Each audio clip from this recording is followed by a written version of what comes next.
to myself again.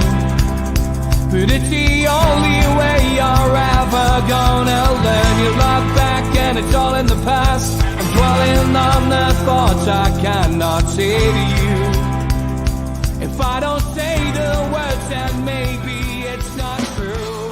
And it feels alright. Good morning, welcome to NUFC Matters with me, Steve Wraith, live with Ross Gregory from the Evening Chronicle and Reach PLC. How are you, Ross? Good, thanks, Steve. Good, thanks. Morning, everyone. Good to see you. Welcome back. It feels like an eternity since we've done a show, obviously, with me being away filming 3 weeks and other things getting in the way, football, friendlies, family, whatever. It's good to have you back and talking not just NUFC today, but also England. And big thank you to Sam Chipperfield, who pointed out a little glitch in the system, which meant that I think this show was scheduled for tomorrow at 17:04 or 19:04 or something. So thanks for showing us that. The StreamYard and YouTube are messing around with a lot of technology and algorithms and things in the background, and it's taken a little bit of getting used to since I come back from Spain. So welcome along, Ross. Let's start talking about England first. We'll obviously keep an eye on Argentina against the Kingdom of Saudi Arabia, which is currently 1-0 to Argentina, although Messi's had a goal disallowed and there's been another goal disallowed for offside as well. The Argentinians certainly starting off as they mean to continue, I would imagine. But England last night, with a couple of Newcastle players featuring as well, Trippier and Wilson, running out 6-2 winners against Iran. Although one would be forgiven to thinking that England had potentially lost the game when you listen to Gareth Southgate's injury at the interview at the end of the game, where he was talking about the 2 goals conceded. It seemed to affect him, quite badly. That. But what was your take on the game, mate? Yeah, I mean, look, I've listened to a lot of people, and you keep an eye on social media, and you try to gauge a bit of opinion and see how it kind of matches along with yours on these things. I'm a big England fan. I'm a big Southgate fan. I make no apologies for that. I appreciate it's not everybody's cup of tea, but I like him. I like him as a bloke. I like him as a manager. I think what he's done is excellent. Yesterday, yes, it was against Iran. Nobody should be getting carried away with ourselves, but we've as England supporters, we've seen games like these in the past, be real kind of banana skins where we've struggled to get past teams, where we've drawn in a boring, turgid manner against your Algerias and against your USAs, and again, you've struggled to get past smaller teams in previous World Cups and previous competitions. So yes, it was only Iran, but we put them to the sword. A 6-2 win. Could have been a couple of more goals. The attacking play was really good. Yes, I can see why Southgate was disappointed, because there was a couple of errors at the back, and he's obviously, like any manager, trying to get the best out of his team and strive for perfection. But fantastic performance, fantastic win, and just nice to get a real positive start after the tournament, rather than coming on here, slagging players off, slagging the manager off, saying, it's not good enough, this, that, or the other. If we'd only beaten Iran 1 or 2-0, there would have been plenty of people whinging on the other side. So look, the 6-2 win, it's more than what we could have hoped for, more than what we could have asked for, I think. So all nice and positive from my side of things. Yeah, me too. I mean, I did a pre-match talk in with Peter Beardsley, and then I did one with Supermac, and we were talking about what we were expecting from the game, as we normally do, and ultimately I felt it should have been out of sight, and 3 or 4-0 was the result. We all agreed on that, and we got a 4-goal margin, so we can't complain. I think the thing that stood out for me yesterday was that there is a reliance usually with with England teams gone by with your number 9 getting the goals. Harry Kane though didn't score. So the pleasing thing about yesterday was they shared the goals around, Ross. Yeah, I think that's a really, really good point. I think it's really, really important. We've seen, like you say, Kane's a fantastic striker. I think he's a really top draw number 9, and he can play in a couple of different roles. He can drop off and he can link the play up. But if he's doing that and he is dropping off and linking the play up, then he needs other people getting into the box. It needs other people chipping in with goals. So that was great to see. Raheem Sterling looks a different player, I think, in an England shirt to what he does with Chelsea in the last kind of 12, 18 months with Man City as well. He's a big kind of game player. You know, I thought Sterling was good yesterday. Wasn't outstanding by any stretch of the imagination, but he was good, and he always seems to turn it on at big tournaments in the Euros. I thought he was one of England's best players in the Euros. So for him to get off the mark was fantastic, and for Bukayo Saka again. You know, his last touch in a major tournament at the Euros was that missed penalty. So fantastic for him to be able to chip in and get a couple of goals. Just looked a threat all over the pitch. You know, as soon as that first goal went in, the game opened up a little bit. We looked a threat from set pieces. You know, the Bellingham and players getting in the box from the midfield areas, whether it was Mason Mount or Foden or Grealish when he came on as well. I think there is goals in this team, so it's great to see that a few of them getting off the mark nice and early, because that will give them confidence and give the team confidence that they're not just reliant on Harry Kane to get the goals. Third offside goal in this Argentina Kingdom of Saudi Arabia game. Unbelievable, to be honest. And this referee doesn't really seem to be giving me much confidence. I've got to be perfectly honest. The players winning the ball and he's judging it as fouls. He seems to have lost it a little bit. The technology certainly getting in the way of this fixture. It remains Argentina 1, Kingdom of Saudi Arabia 0. Let's talk about the Newcastle contingent, Ross. I mean, Nick Pope, we didn't expect him to start. Jordan Pickford is clearly the first choice for Gareth Southgate in international football, and he's got the big game experience as well. And I think the other thing I pointed out with regards to Nick Pope is that Gareth Southgate, has been at the Newcastle United games, both home and away, and keeping an eye on the players. He won't have seen a great deal from Nick Pope because of the fact that Newcastle's back four has done so well. So a lot of the games where you come to watch Nick Pope, he's actually just doing nothing. He's keeping alert and keeping warm. But there's nothing you can do about that, is there? So I guess it was always going to be difficult for Nick Pope to usurp, Jordan Pickford from the starting lineup. Yeah, absolutely. Look, we can say what you like about Jordan Pickford, and at times his performances for Everton have been erratic. Certainly sometimes when he's played Newcastle, he seems to have let the occasion and the crowd and everything else get to him. But I don't think he's ever let England down. If I'm being honest, I don't think he's ever let England down. His mistakes for England, you can count on the fingers of one hand. He's very reliable. He's a good player with the ball at his feet. He's much better with the ball at his feet than Nick Pope is. If I'm being brutally honest, I like Nick Pope. He's been fantastic signing for Newcastle this season, but he's not as comfortable with the ball at his feet as Pickford and some other goalkeepers are in the Premier League. That's just a fact. Pope has had a very, very strong season so far. Obviously, behind a good defence, like you say, Stephen. When he's been called upon, he's been fantastic. He's firmly the number 2, I think, in Gareth Southgate's thinking now, behind Pickford. And if an injury does happen to Jordan Pickford, then I'm sure Nick Pope will get the call. But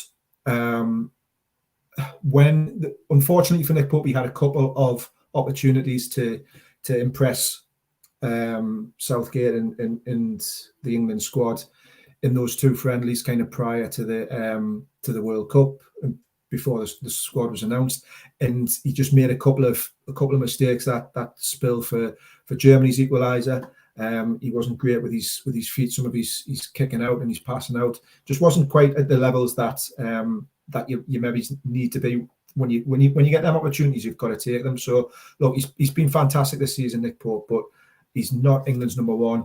And I agree with that, if I'm being honest. I think Jordan Pickford deserves that number 1 jersey as well.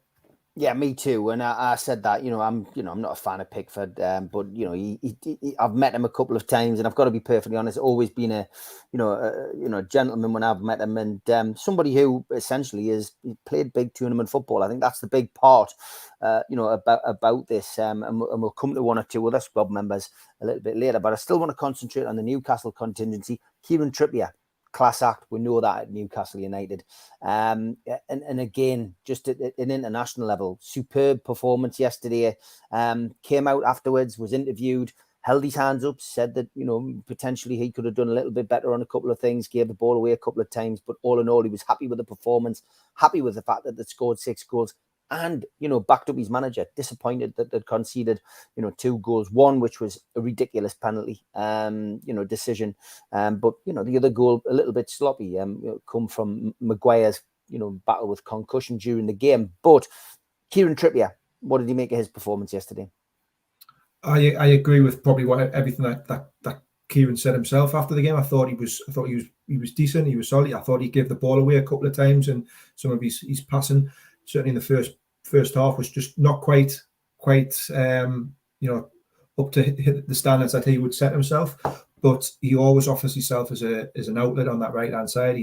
I thought him and Saka looked like they had a decent kind of understanding, very similar in some ways to the understanding that he's got with Miggy Almiron on that right hand side at the minute, where sometimes Almiron will tuck inside and it gives Trippier the space to overlap. I thought Saka did that a couple of times against Iran, on yesterday, and when he tucked in, it gave Trippier the opportunity to bomb on that right hand side.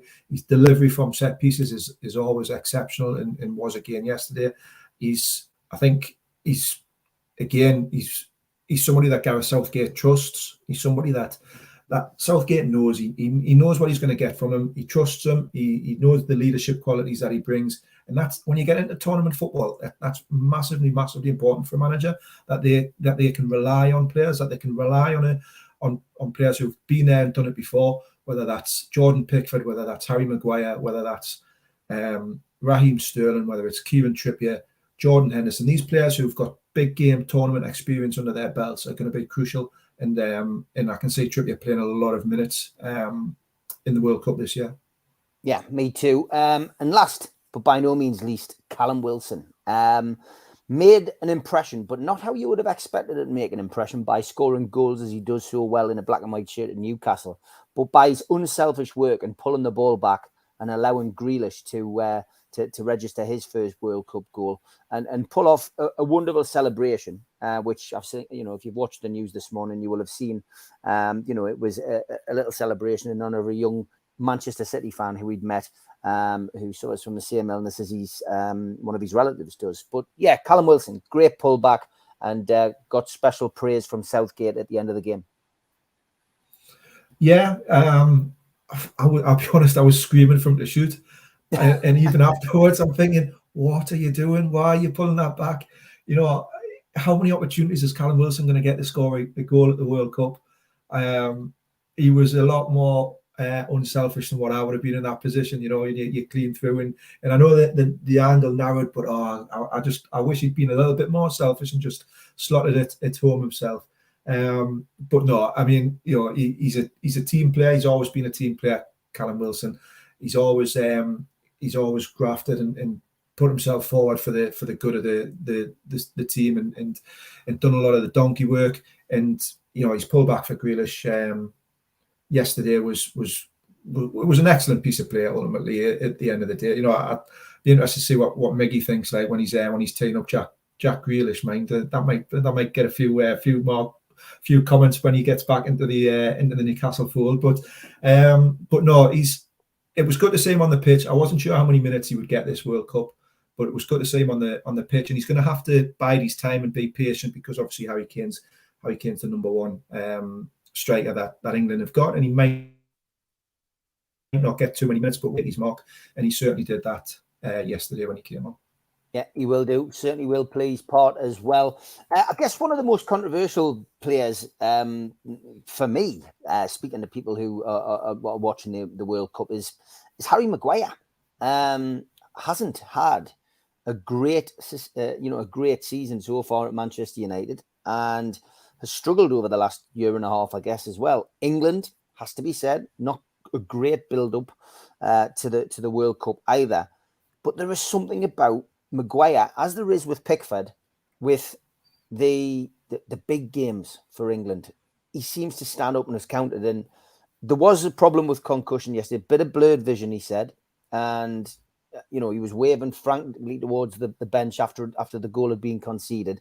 Clearly something wasn't right with him. And but other than that, You know, he hit the bar again. He actually had a really good game. And as an international centre-half for England, he really does play well, Ross. I've got to be honest. And Southgate got it spot on again with selecting Maguire for me yesterday. He did. And this goes back, I think, to stuff that we've touched on. You know, look, so Gareth Southgate, he has his detractors. He absolutely does. But what he has built at England, he's almost built it like a club philosophy, a club culture where everybody plays for each other. There's no big egos in there. There's no splits in the camp. There's no, you know, you sit at one table because you're all from Man United, and you sit at another table because you're from Liverpool, and you'll not mix in. He's created and fostered a fantastic culture at England, and that's part of modern day management. That's part of management in 2022 and beyond. You need to be able to bring these people together. So if we look at Maguire and other players, but if we're focusing on Maguire, what Southgate's got there, he's got a leader. He's got somebody that he trusts. He's got somebody who's been in and around that squad for 5-6 years now, who's an integral part of it. It's about sending a message also to the rest of the group that look, if somebody is going through a little bit of a tricky spell, then we're not just going to bin them off. we're not going to cast them away. We're going to work with them. We're going to still trust them. We're going to still believe in them, have that belief, because they're an important part of this England family that he's created. And I think that's something to be admired, and rather than kind of criticised. Now, ultimately, it'll depend on Southgate's kind of legacy and whatever. It'll also depend on results on the pitch. And he can have all the faith and trust in backing that he can give Maguire, but then Maguire has to deliver that on the pitch. And if he doesn't, Southgate's going to get pelters, and Southgate knows that. So he's not a stupid man. Maguire, he's been poor for Man United. There's no two ways about that. But that's in that environment where he clearly doesn't feel comfortable or confident. There's clearly issues going on behind the scenes with the whole Ronaldo stuff. Not just the Ronaldo stuff now, but the Ronaldo stuff from last season, where there was a clash between Maguire and Ronaldo over the captaincy and over the leadership and over the impact in the change rooms. That affects players' mentality and ability to focus and concentrate in club form and in that change room. He comes into an environment with England where he knows he's trusted. He knows he's got the support of his manager and the players around him. He knows he's got that backing, and he can go out and I think and relax and play better. And put in better performances. Whether you can still do that against your Messis and your whoever your big name strikers that your Mbappes and whoever else that England might come up against. Whether he can put them performances in against those, we'll just have to wait and see. But he was a doubt for the Euros, and as soon as he came back in, he was fantastic and made himself into the team of the tournament. He was fantastic for England in 2018 when he helped them get to a World Cup semi-final. So why shouldn't Gareth Southgate trust him when he's performed fantastically well at 2 previous tournaments that have seen major success for England? Yeah, 100%. Okay, we're coming up to the end of the first half in the live game at the minute. Argentina 1, Kingdom of Saudi Arabia 0. Got to be honest, the way this game's gone, I mean, Saudi Arabia will still feel they've got a chance because there's been 3 goals chalked off for offside. All looked fairly spot on, bar one, which I maybe would have questioned. A strange game though, and again, 5 minutes of injury time in this one as well. Injury time is something which we had to deal with in yesterday's game, Ross. And I mean, I know there was a lot of substitutions, and I mean, I think it works the same unless FIFA have changed it for the World Cup. 30 seconds added for each substitution made, but it just seemed to be just a strange amount of injury time, didn't it? Was it 10 minutes in the first half, 40 minutes in the first half, 10 minutes in the second half in England's game? Yeah, it was bizarre, wasn't it? Game kicked off at 1 o'clock and didn't finish till about 3:10. It was bizarre, and Southgate referenced that obviously as well. You're having to concentrate as a team for a lot longer period of time. So yeah, I thought the game yesterday was very stop-start, not just in terms of the injuries, but in terms of as soon as the ball went out to play, I think sometimes in the Premier League and in English football or in Champions League or whatever, we're used to the ball coming back into play very quickly, or there'd been a kind of this multi-ball kind of system around. But I've seen that balls went out of play, and then it would take 20-30 seconds for a ball boy to throw a new ball back on. It was very stop-start. The Iran players, as soon as they got touched and went down, they were rolling around for 3 or 4 minutes as well. So it was very, very stop-start. And again, with the VAR, it looks like VAR is going to play a massive part in this World Cup as well, and again affect the flow of the game without necessarily keeping fans and viewers kind of informed as to what's going on. So I think we're going to have to get used to games which normally last 90 minutes plus another 5 or 6 or 7, maybe it's lasting 100 minutes plus at this World Cup, because of all the stops and starts that we're going to see. Yeah, you mentioned Gareth Southgate creating a club culture, but it made me think of Culture Club, Ross. John singing the old Karma Chameleon in the chat there. Let's go to the chat. Lots of people in watching this morning. Lots of questions asked as well. Chippers says, what does Ross think of the VAR usage so far? It seems very inconsistent. We've been talking about it, Chippers, and I mean, to be honest, I mentioned this last night, Ross. When you watch the rugby, for example, or you watch the cricket, clearly, they have been dealing with these kind of things for a lot longer than we have. Would it not have just made sense to speak to the people in other sports to try and find out what the pitfalls were and get things sorted sooner rather than later? Or is football a more complex game than rugby or cricket? I don't think it is. So I genuinely don't know why, with technology as well, we don't have a link up with the officials making the decisions. So at least it would alleviate the problem that we all have as observers of the sport, knowing what the decision was being made for, or why a goal is being allowed, or why a goal is being chalked off. If we hear the communication between the match official and the person sitting watching it on the screen. I agree. Yeah, I think that there's got to be better communication. There's got to be, look, this is a multi-billion-pound industry. We've got to be keeping the key fans and viewers and got to be keeping them informed, but also the players on the pitch. They've got to have a better understanding of what's going on and why decisions are being made, everything else like that. I think it's football's arrogance, if I'm being brutally honest with you, Steve. I think there's still an arrogance within the football community at that top end, FIFA, UEFA, etc., who think that they know best, that they think they don't need to learn from other sports, even though like you say, the kind of the technology and how it's used in rugby and cricket has been in place for a lot of years now, and it's been refined, and it seems to work pretty well. But football just seems to have this arrogance that it can go off and do its own thing, and it doesn't need to consult or work with other bodies and other sports, and it certainly doesn't. It feels it doesn't need to be keeping fans in the loop or people in the crowd in the loop. The example in the very first game against Qatar, Ecuador, that goal that was ruled out after a few minutes in that game, and it took virtually until half time until we fully understood what was going on and why it was ruled out. Now that shouldn't be the case. Certainly not in a sport as big and as rich and as high profile is what football is, and certainly not at the biggest showpiece in the sporting calendar. At the World Cup, we shouldn't be having these issues still in 2022, and it's mental. Yeah, Exposure TV is in the chat. Jump over to him at 12 o'clock. I will be popping on to there to give a little bit of insight into my views on the World Cup. So 12 o'clock onwards, Exposure TV, give him a sub. George Bainbridge says, will the Players Union demand more money for their members now that we are in an era of 100-minute plus games? It's a good question, actually. The way that everything's going in the political world over here, you never say never. Footballers going on strike, everybody else is. John, on the VAR subject, says a hypothetical question. What happens if Argentina had scored in the time it took VAR to give that penalty? Then they went on to miss the penalty. Well, they'd just have to go back, wouldn't they? And I think somebody mentioned that in the chat as well. Les says, agree with you regarding Pickford, but I'd like Argentina to win. More for Messi than anything else.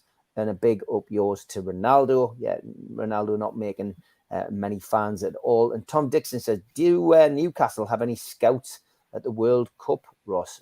I would imagine there will have people out there watching, and I think Jude Bellingham will have certainly put an extra few million on his price tag, but certainly will have raised a few eyebrows. And Newcastle, I think, maybe, may well look at somebody like Bellingham. Certainly impressed me yesterday.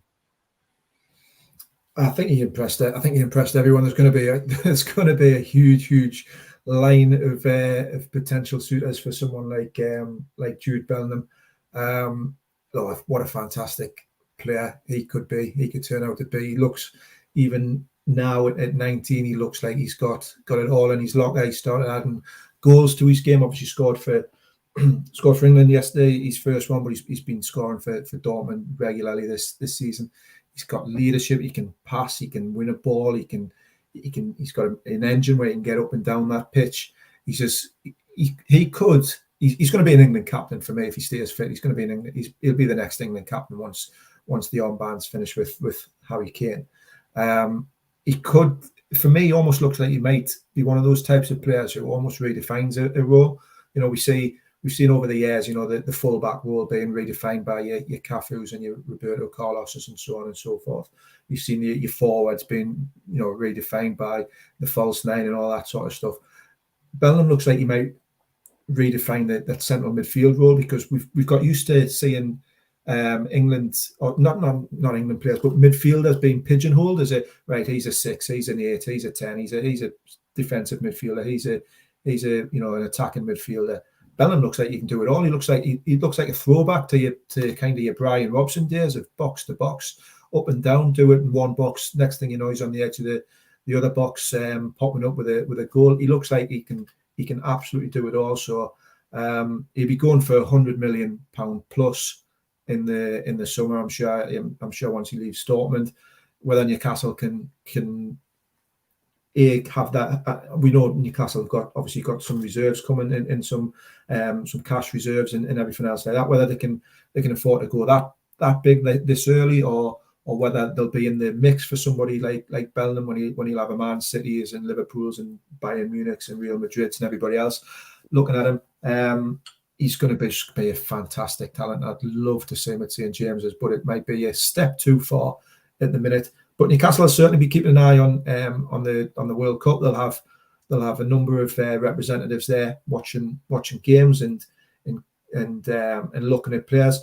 I think it's always I'm still once bitten twice shy from Stefan Givarch. Don't sign a player necessarily off the back of a World Cup. We signed the only World Cup winner who couldn't hit a barn door with a from 2 foot there out. So always be careful about scouting just at the World Cup. And I'm sure Newcastle have already got a number of targets lined up, but they will be keeping an eye on the tournament, that's for sure. Yeah, most certainly. Okay, halfway through the show, time for a quick ad break. A big thanks to all our sponsors, starting with Skips and Bins, telephone 0800 25 45 25 3, email inquiries at skipsandbins.com, website skipsandbins.com, easy contract free and pay-as-you-go waste collection. Thanks to Darren Baldwin Funerals, you can find them at 304 Old Durham Road on Gateshead, telephone 0191 478 273, or email Darren at darrenbaldwinfunerals.co.uk, or the website darrenbaldwinfunerals.co.uk. Thanks to Garden of Healing Dispensary, CBD hemp and cannabinoid specialists. Their website is thegohd.com. And thanks to 3 Property Investments, who specialise in sourcing investment properties for their clients who are looking to invest in the Northeast. They offer a full in-house service from sourcing the deals to managing the properties for you. They've done over 100 plus deals in the past 12 months for clients all over the UK. Give the guys a follow on Instagram, matty.patter_northeastproperty and phil.reed_northeastproperty, or email phil@3property.co.uk should you be interested in getting a good property deal. Thanks to Mr. Vicky's sauces, which are handmade in Cumbria. You can order them by going to the website, mrvickys.co.uk, or by calling 01768 210 102. Thanks to the guys at Blowhole Brewery. You can find them at blowholebrewery.co.uk. Got a vast range of beers. They're a new brewery company, and their cans are suitably addressed, like the Geordie Juice here, in the strips of Newcastle United from the 90s. Big thank you to Media Arts for all the help with the video side of things, and to qtechshop.co.uk, the makers of pool tables and snooker tables in Wallsend, Newcastle, and the guys who run our website. If you want to subscribe, then hit the subscription button. If you want to hit the likes, then hit the thumb up. and please share to your social media. We're also available as a podcast on iTunes and Spotify, and the rest goes up 24 hours after the show has finished. If you want to join, well, you can click join underneath the video and become a member for a small fee. If you want to pay the £25 fee and get a cup, a pen, a scarf, a membership card, and entry into the monthly draw, then go to the website, NUFCmatters.com, and click membership, or use your smartphone on the QR code, which will take you straight there. We also give you a free car sticker. If you're a subscriber, simply email john@nufcmatters.com to claim your free car window sticker today. We also support the food bank on here. NUFCfansfoodbank.co.uk is where you can find the matchday bucket and make a virtual donation 365 days of the year. We still do a lot of events in and around the region. If you want to see Super Mac pre-match and after-match, you can go to the Dog and Parrot in Newcastle and hear Malcolm give his views on the game and listen to what he has to say about his career as well. Always a great afternoon. Kids are welcome. Good food, good beer. And get yourself into Pumphrey's. You can always see John Anderson and John Gibson in there pre-match on the Cloth Market in Newcastle. A couple of events coming up in 2023, an evening with Peter Beardsley, Friday the 10th of February at St Dom's Catholic Club. You can get the tickets direct from the venue. And Peter Beardsley is also at the Tyneside Irish Centre on Friday, February the 17th. Tickets available from Woucher for that one. Get yourself on the Woucher, make a cracking Christmas present for any Newcastle fan. Also, an evening with Rob Lee, Lee Clark and John Beresford, Friday the 2nd of June, 2023 at the Grand Hotel in Gosforth. Tickets for that are available from www.heelandtour.org.uk/events. And if you fancy a Christmas jumper, get the Bruno Christmas jumper from NUFCmatters.com.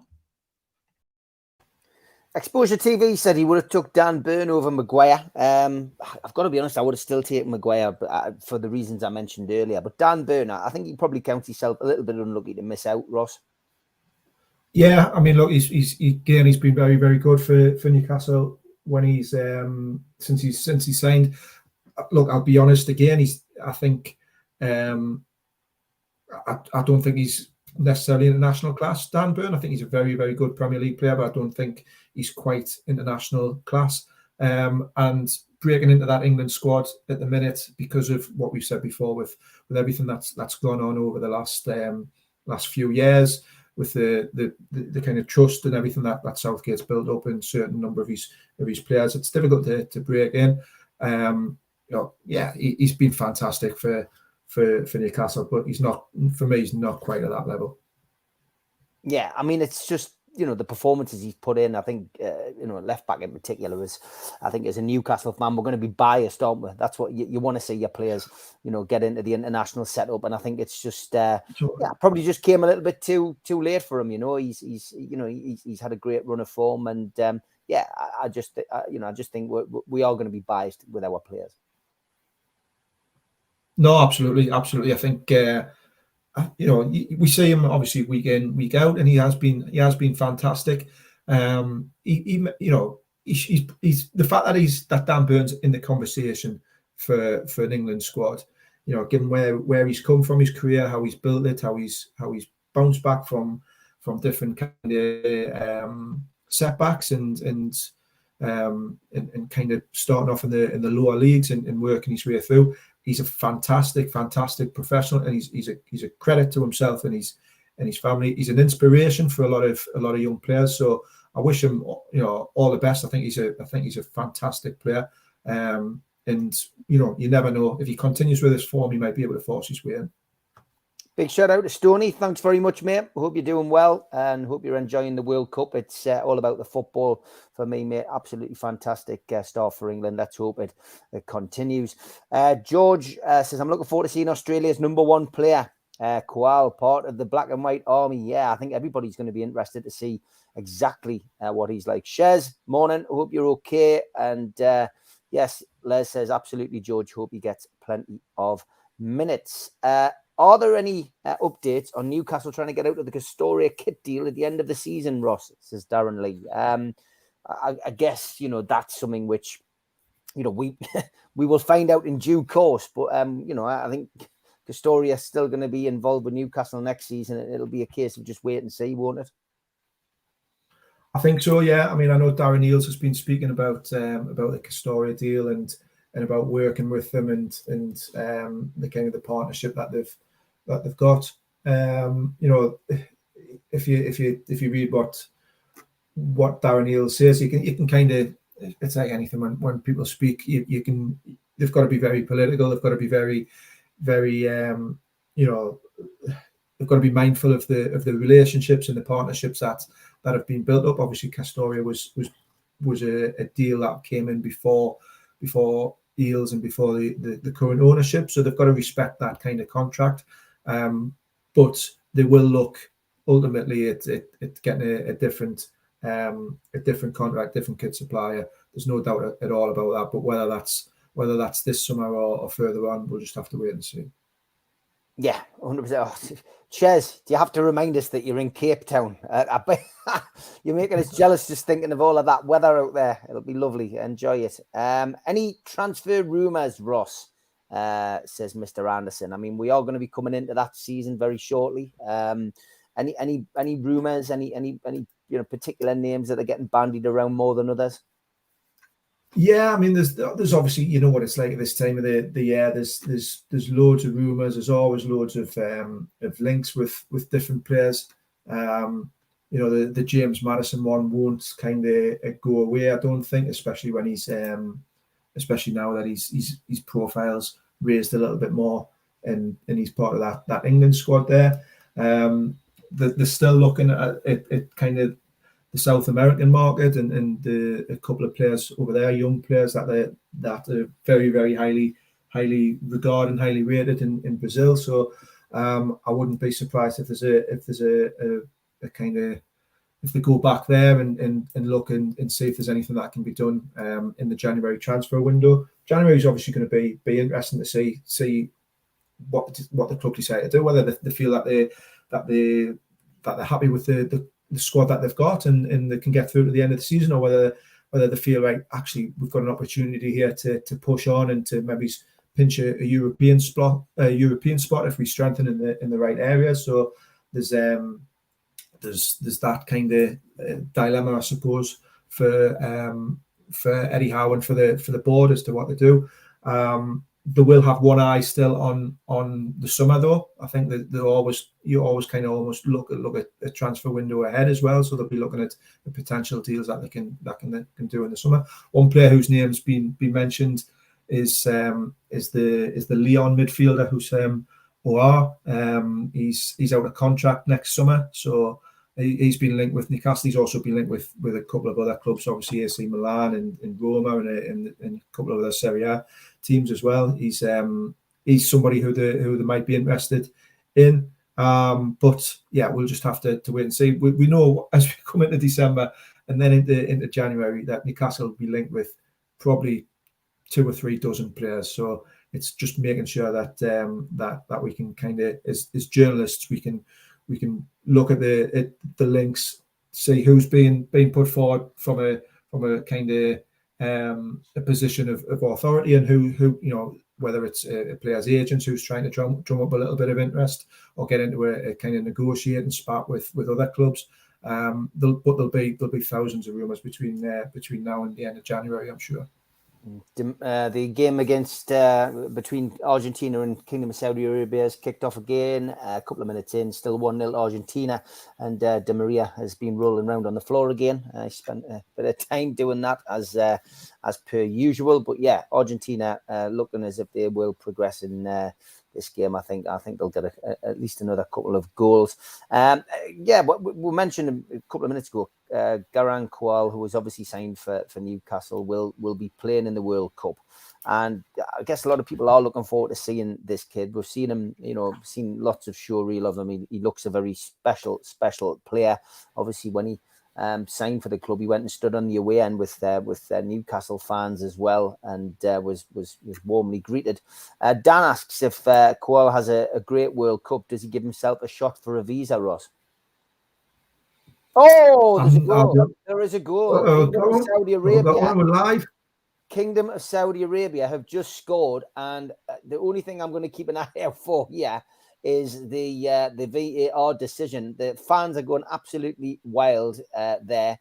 And this, I've got to be perfectly honest, at the moment, doesn't look as if it's going to get chalked off. But that will probably get that guy who scored, and he'd probably get free taxes for life or something. He's going to be somebody who's going to get well looked after back in the Kingdom of Saudi Arabia. He's not going to want for anything. But that was a hell of a goal and was not offside at all. No foul at all. That is 1-1. Argentina, Kingdom of Saudi Arabia 1. Wow, that is a bit of a shock.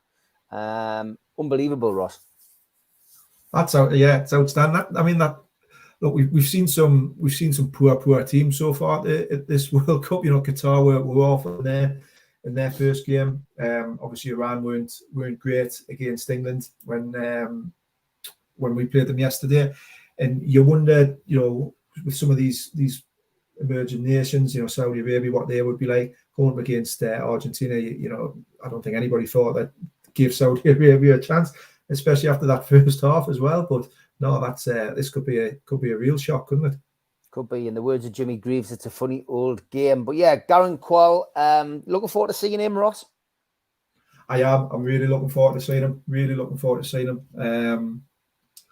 I think I've not really seen too many clips or watched him in too much detail. So he's, by all accounts, he's obviously a really exciting talent. And he's forced his way into this Australia squad. See how much game time he gets. But there's always a young player at a World Cup who kind of makes his mark, who makes his who kind of, whether it's a Michael Owen or whoever it might be, who always kind of bursts onto the scene. And let's hope it's Garang Quall this year. And I think everybody will be looking forward to seeing him. Every Newcastle fan certainly will be looking forward and hoping he gets plenty of minutes under his belt. Tom Dixon taking us back to the transfer side of things. He says, do you still think Newcastle will go for James Maddison in January, or do you think they'll wait till the summer, or do you think they've moved on to other targets? I don't think they'll go for him in January. I don't think they'd have a cat and hell's chance of getting him in January, if I'm being honest. He's in the England squad now. He's again had a fantastic start to the season. It probably puts another 10, 15 million on his price tag as to what they wanted. Leicester have picked up. Leicester have no longer a kind of bottom of the league and really struggling. Leicester have had a good run of form, coinciding with obviously Maddison being integral to that. So I don't see it being a January transfer. I think it might be something that if Newcastle is still keen on and still interested in, they might have to revisit it in the summer. But again, he's going to be another player who if Leicester do decide to cash in on him, then he's going to get, there's going to be a load of different clubs who are interested in his services. JJ says, Steve, I've tried to contact the club to look at seat widths when putting safe standing in our seats because they're very wide. I think for a row of 20, we could fit in 25. It's hard to find the regulations on seat widths. Not something I'm per se with. I know that, we have helped in the past with, when I was part of NUFC Fans United with Steve Hasty, we looked at safe standing. The FSA brought it in. FSA, the Football Supporters Association, would be the people who I would contact with regards to that, or at least have a look on their website. They will have a full briefing on what it's all about. But again, contacting the club about this, they've had a big fan meeting recently, which has been well covered. Darren Eales spoke at it. Everyone who's part of a fans organisation, such as the Newcastle United Supporters Trust, etc., NUDSA as well. I think they were all invited up there to have a meeting. And I mean, that's brilliant because, it's the one thing we've wanted for many, many years is communication. And if you're part of a fans group, which represents a certain part of the fans at Newcastle, then, getting an invite to the club and sitting down and chatting with them is going to be very helpful. So I would suggest that if you've got a question, JJ, about that you go to, the Supporters Trust and email them. And ask them about it because they seem to have the club's ear about these kind of things, and it's something which they would certainly be able to put forward. But let's talk about that briefly, Ross. The conversation between the club and fans is something we've often asked for, never often got. But yeah, for me personally, it was good to see. Oh my God, it's 2-1 to the Kingdom of Saudi Arabia, and that is an absolute belter. What a goal! And we've just had a Tino Asprilla stroke Lamana Lua Lua celebration from the man who has scored it. And that is a Miggy Almiron special, that. If you're not watching it, you need to watch it. But my God, what a goal. And all eyes on the Argentinian manager, who is not impressed at all. Again, nothing wrong with that goal whatsoever. That was something unbelievable. And as the Argentinian fans have got their hands on their heads, I'll be very surprised if this gets, knocked to one side. But yeah, the number 10 from the Kingdom of Saudi Arabia has just put in an absolute screamer. And just watching that back again, the ball lobbed in, and wow, he just manages to pull off a little bit of skill, gets past one, gets past two, hits a right foot screamer into the top of the net. And that really is, wow, this could be the biggest shock of the World Cup so far. Unbelievable. This could be the biggest shock of many a World Cup, to be honest, couldn't it? This is incredible. If this, surely it can't stay this way, but this could be one of the biggest shocks of all time in the World Cup. I'm now trying to think of stuff that's bigger. I mean, that's just a stunning goal. Wow, England, wow. I mean, England have been on the end of some bad results in the World Cup, it has to be said. But this, Argentina, one of the tournament's favourites, 2-1 down. It's a big surprise. Chipper says, I had Argentina with Brazil. I thought would be. I really hoped and thought this would be Messi's year. I thought, this could be the one. If England don't win, I'd love to see Messi lift that trophy and have that last kind of swan song for his career. But this is incredible, absolutely incredible. Nobody saw this coming after the first half. Those three offside, those three disallowed goals now look huge, don't they? So, wow. Something we've mentioned on the Amigos as well is that Newcastle will certainly at some point look at bringing in a Saudi Arabian international player to Newcastle, because it will go wild in Saudi. They will no doubt bring in a Saudi player of some shape or form. And if somebody makes an impression in this World Cup, I would not be surprised to see one of these players arrive at St James's Park. It will be interesting to see. But yeah, just getting back to the fans issue, Ross. You and I have known each other for many years, and from our perspective, you've covered it as a journalist. I've been usually on a microphone trying to drum up support for various things that we've been against with previous owners. For me, it's just nice to be a supporter sitting back and not having to do that anymore. My time in that kind of spectrum and that kind of arena is done. I don't think I'll have to make any comebacks and back any campaigns. And it was good for me personally, just good to see these fans get up there and sit and talking to the club, and hopefully they will find things that they can work on together for the benefit of us all. Look, absolutely. I think the communication and the kind of the transparency between club and fans, between the ownership and fans, is vitally important. And not just in the bad times. I think in the good times as well. I think it's something that we've got to keep fostering. We've got to keep engendering. Is that transparency and relationship. And I don't think that fans should only kind of speak to the club or put their points or their grievances or their happiness or whatever through the club in times of difficulty. I think you almost try to build from a position of strength. Things are really, really positive at Newcastle at the minute. So why not keep that conversation going? Why not keep asking the club about, right, what's the situation with Safe Stand? What's the situation with redeveloping the ground? What's the situation with this, that, or the other? Sometimes it's easier to have these conversations when there's positivity around a club. The new ownership have come in, and they've been excellent in terms of their communication. They've been very, very transparent and very open and willing to meet fans, willing to speak on and off the record about certain things.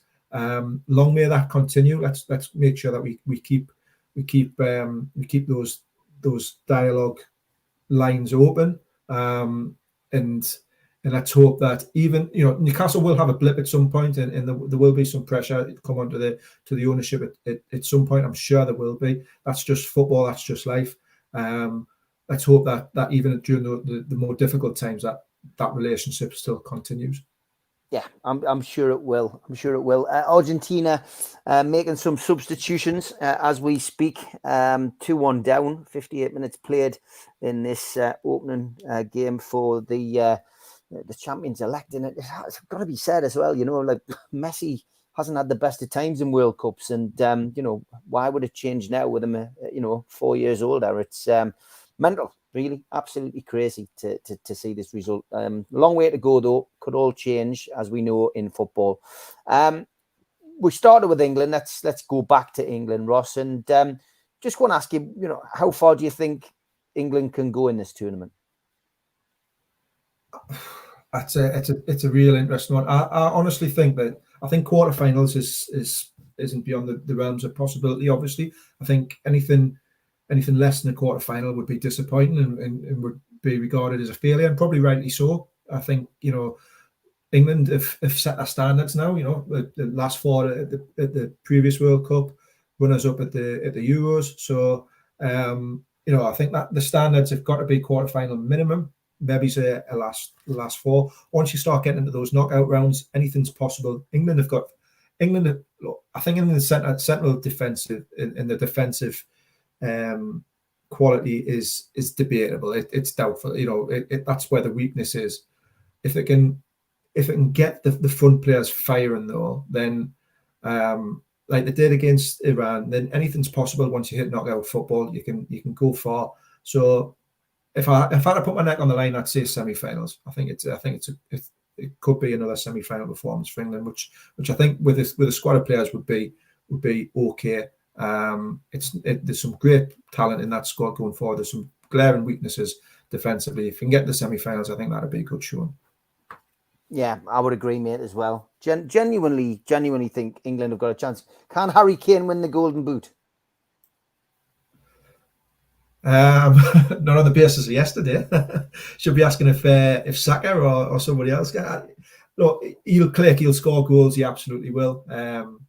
It's always who goes furthest in tournaments, or generally who goes furthest in tournaments. He'll win the Golden Boot.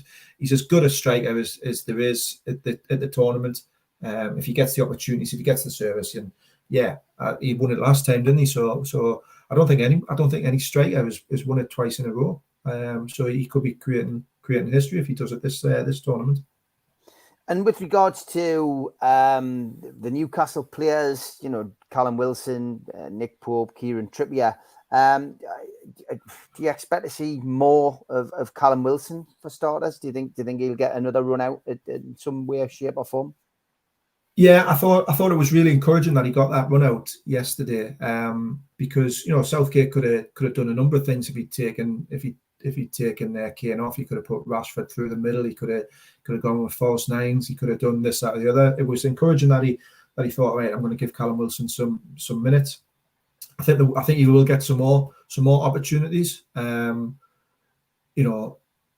It may have to come when Southgate wants to rest Kane, because he's not going to get in ahead of him, and he's not going to get.